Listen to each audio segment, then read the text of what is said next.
think the biggest crisis I ever had at CBS, and the most lamentable, was the Smothers Brothers incident. Because the Smothers Brothers incident was taking a show that was the most talked about, important variety program ever done.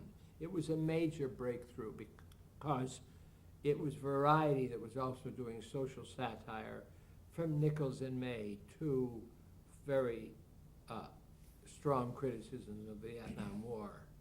See, while Laugh-In did jokes a little bit, there were blackouts. It would be one line.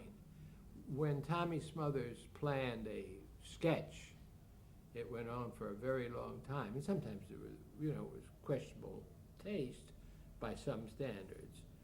But Tommy took on the White House. He took on the political parties. He took on the pro-Vietnam contingent in a variety show. That's very, very tough indeed. And while the Smothers Brothers came to be not because I had faith in them, I didn't even know who they were when I put them on. I just had the Gary Moore show on before it was a total failure, and Mr. Paley said, get it off the air.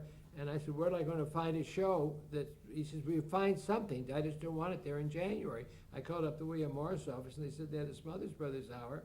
And I said, who are they? And they told me and everything else. They said, wonderful. Can you get them on January 20th? And they said, fine. And they went on the air, and they turned out to be just wonderful. The first time I was able to eat bonanza at all sometimes. But most of all, it got a very high rating, and the public was crazy about it.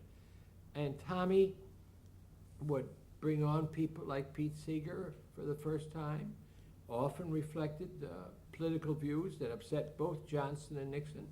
And it was a very difficult thing to be a party to eventually having to cancel them.